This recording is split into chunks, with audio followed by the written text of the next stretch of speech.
Everyone, this is Datu Tim, and welcome to Datu's Corner.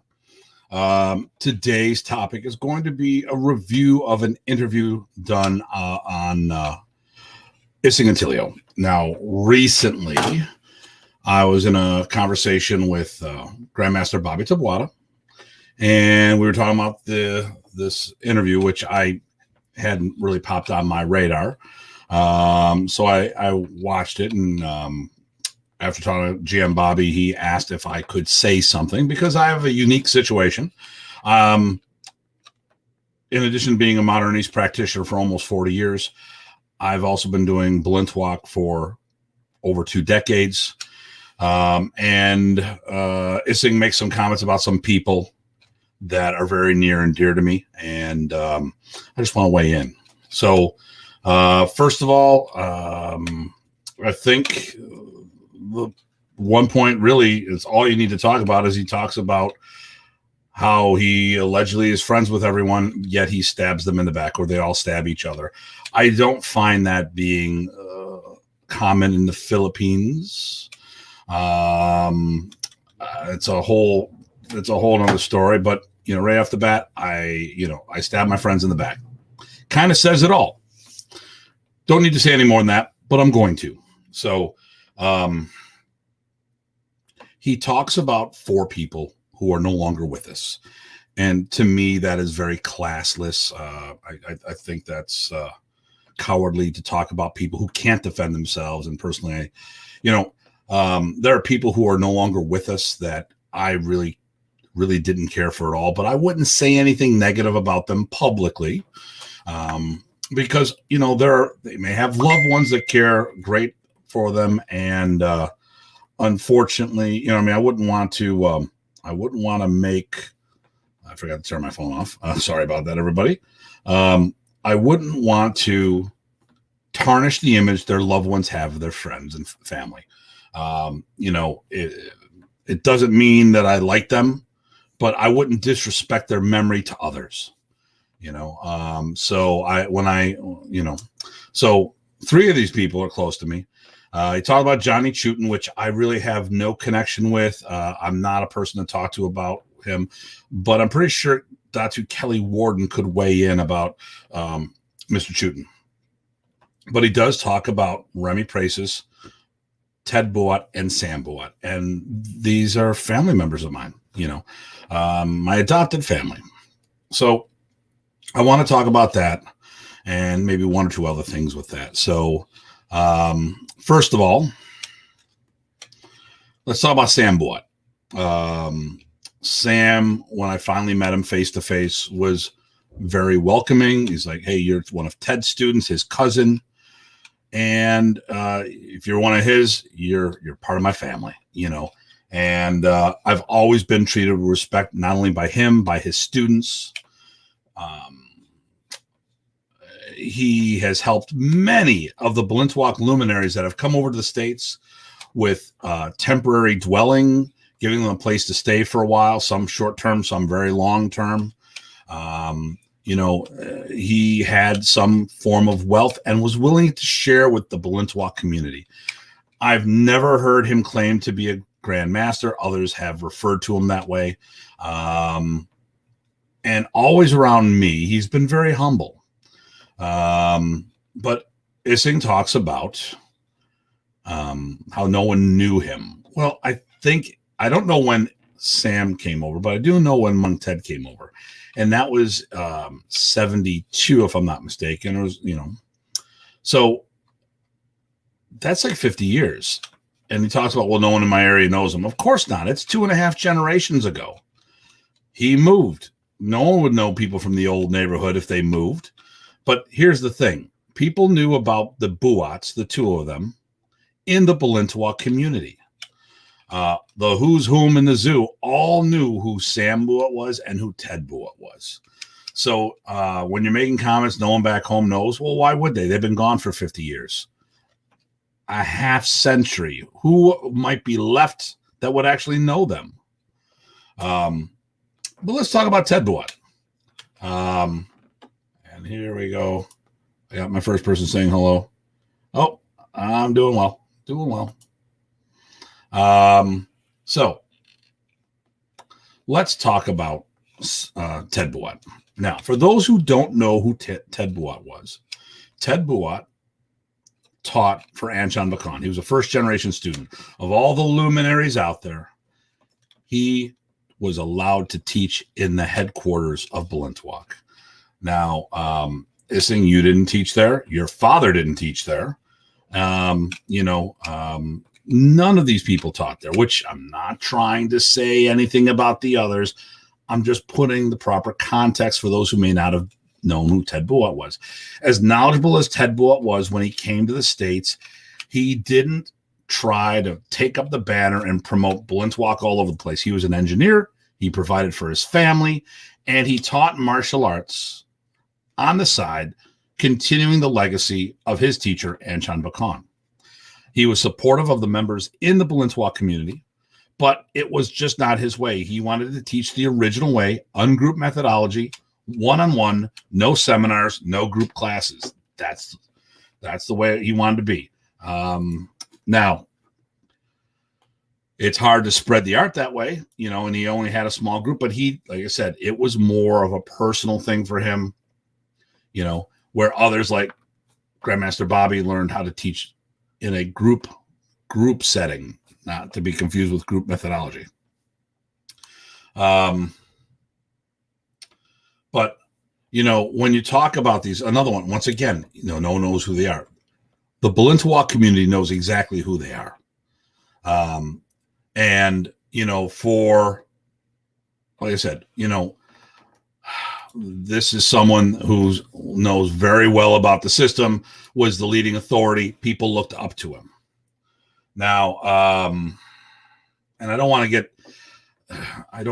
get too emotional about this. I've been thinking about this a while, and this is live. It's not pre-recorded. So, the other person you talked about, Remy Pracis, you said a couple things about modern, and I want to clear a couple things up while we're talking.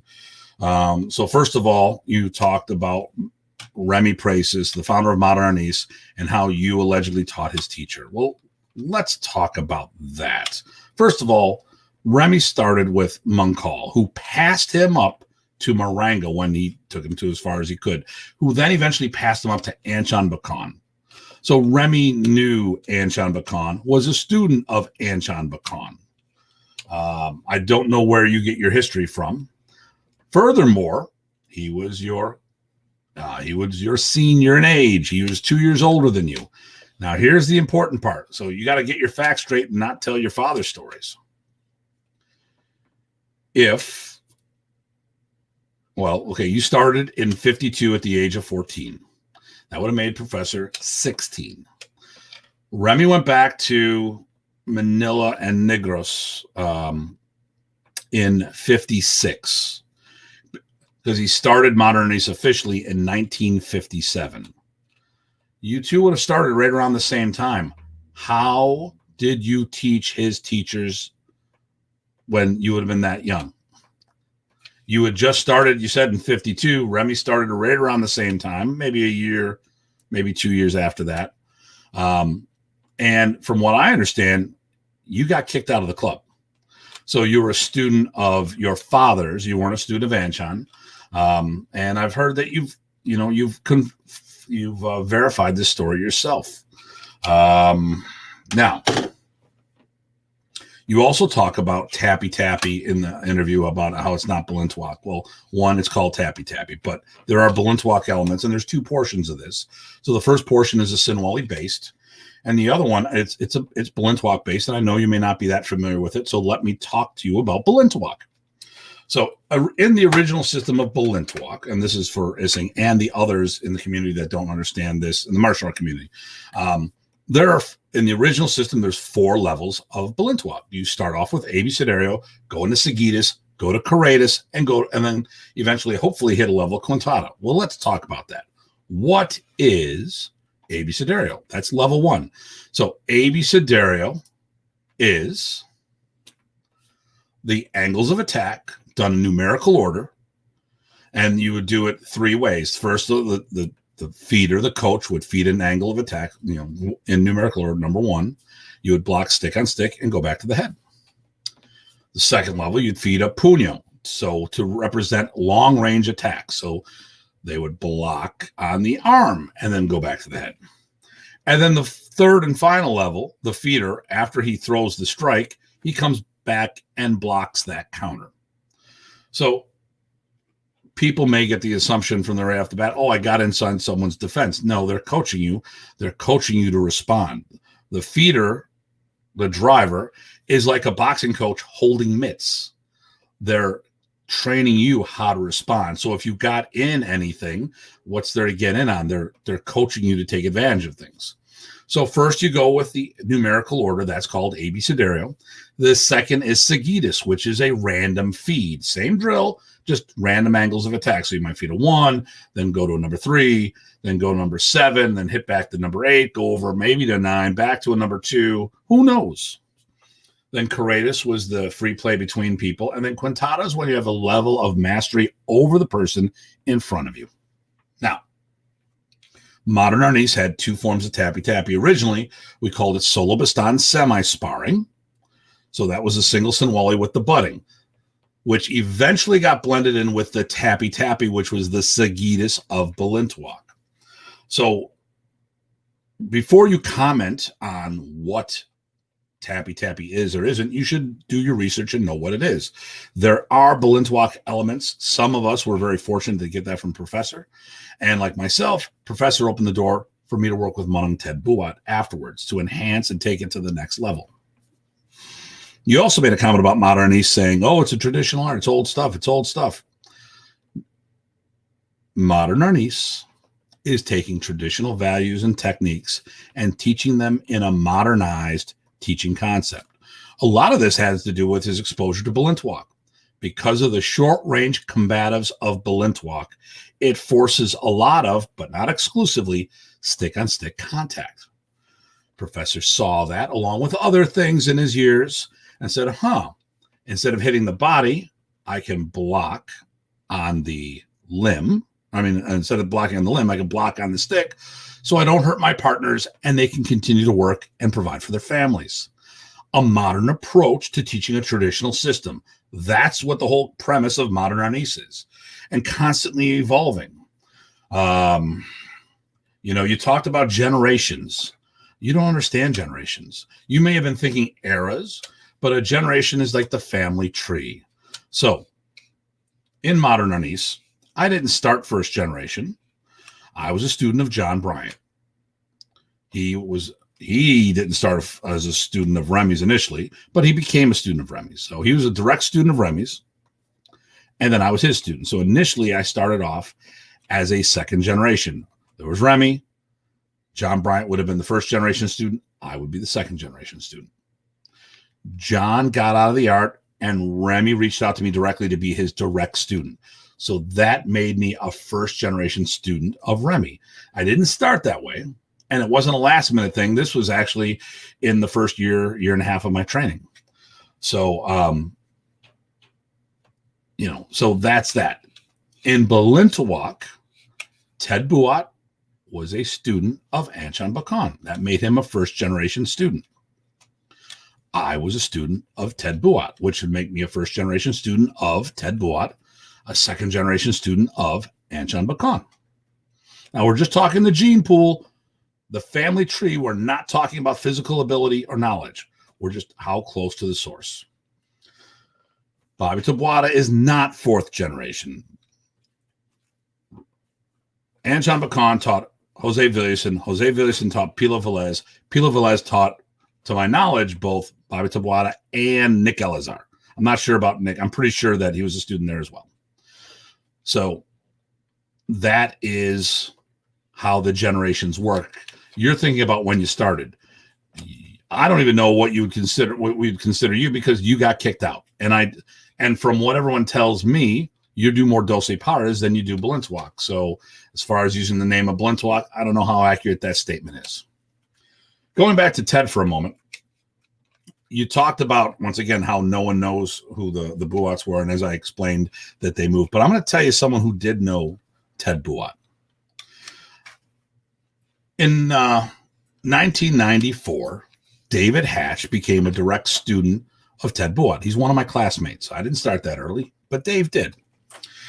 David is, hopefully I'm not speaking out of turn, is I think the Michigan State rep for Guru Danny Asano. I know he hosts the biggest camps out there, seminars and stuff like that. Now, here's the thing. How did David Hatch hear about Ted Buat in 94? Simple. Guru Danny Asano. So when we talk about no one knows whom, Ted people knew who Ted were. And right there, the most important person, Dan Asano. If Danny Asano lived in Michigan, most likely he would have become a direct student of Balintawak through him, not you. That was a convenience thing. You know, if there was and from what I understand, he's worked with other Balintawak luminaries since then as well, too. So, I don't know. I'm going to talk about one more person, then I'm done with this. I will have to say I do have, well, we'll talk about this first. Bobby Tabuada.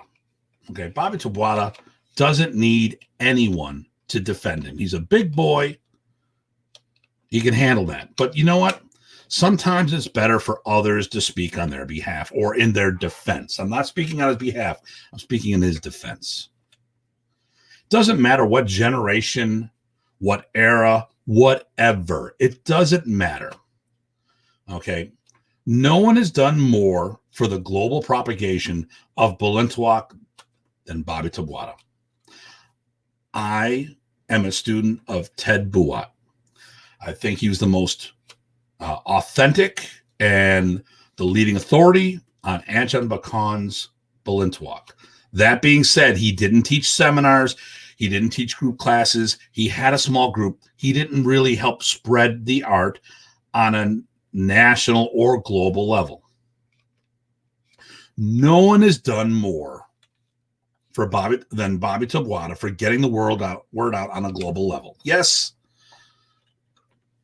I've had Marshall talk and FMA talk with Bob Hubbard helped me put it out there, and we got the word throughout the virtual on the internet. Paulo Rubio has done a great thing for getting people in front of the lens and being seen, and he's definitely helped many styles, including Balintawak, get better visibility. But at the end of the day, you need boots on the ground. No one has done more physically spreading the art globally than Bobby Tabuada. And maybe you should respect him for that. Now I will say this. Issing and I had personal problems. Long story short, he kind of challenged Ted Buat, and I was the one on the phone with him when it happened, saying that Ted should fight him, but that's because of some internet nonsense between students, not between them, but students were playing internet games. And Issing called me up to talk to Ted about things, and then he got hot and said that he should fight Ted, and I got Papa Bear protective, and I said some not so nice things. It's not one of my prouder moments, but I had told him that if he went for Ted, he'd have to go through me and a long line of others. Of course, that got twisted in me challenging him and stuff like that. When we did see each other years later, he did apologize for the incident, and I took it for that. So, but I did have a little axe to grind, and for, to keep things above board and let everyone know that I do have a tainted view of Issing. So I need to be fair about this whole thing. Once again, he's promoting a book. He made the comment about stabbing in the back. I think that says it all there, but those are the other things as well. And, the thing that really gets me upset more than anything else, I can give two shits about the lack of accuracy. Talking ill about the dead that cannot defend themselves. 3 of the 4 were very close to me. Mr. Chutin, I have no skin in the game with, but just out of sheer principle, they're not around to defend themselves. So why bring them up? It makes no sense. And others have done that in the past. And before one does that again in the future, please think before you speak. You know, if someone said something about your father, if your father or mother or grandparents who may be dead, or someone that was very dear to you that's no longer with us, if someone said something bad about them, how would that make you feel? And by saying things like this, it's very visceral, and I'm trying to be as professional as possible. But at the end of the day, we're only human. So hopefully people take this in the context that it was. You know, buy the book, don't buy the book. Don't believe stuff. Always double check the sources, including what I'm saying. Make sure that I know what the hell I'm talking about. Well, on that note, thanks for tuning into this episode of Datu Corner Live. I'm your host, Dr. Tim, saying to everybody, please stay safe and stay sane.